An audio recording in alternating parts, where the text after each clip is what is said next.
You've probably seen the hype around the Roborock Qrevo CurvX robot vacuum.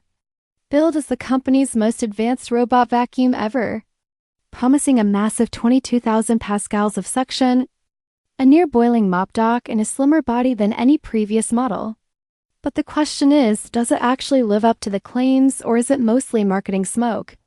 When independent lab testing took a closer look, the results were surprising. The advertised 22,000 pas section is nowhere near what you get in real-world use, with tests showing just 0.54 kilopascals, far below the category average of 0.96 kilopascals, which raises questions about its cleaning power on thick carpets.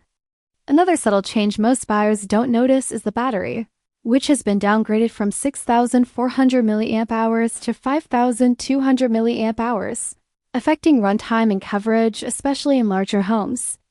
The high $1,500 MSRP also begs the question of value, because while the vacuum offers innovative features like advanced navigation and smart mapping, some practical issues stand out.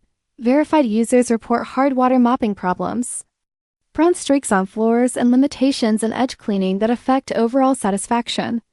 The airflow benchmark at 13 CFM may look technical on paper, but in daily use, it translates to mixed performance depending on surface type, with some praising it as one of the best vacuums for pet hair while others feel it falls short for deep cleaning.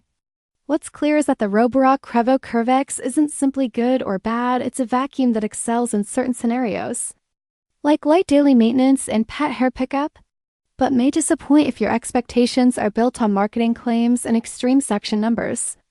If you're considering spending over $1,000, you'll want to weigh both the innovative tech and the real limitations before making a decision.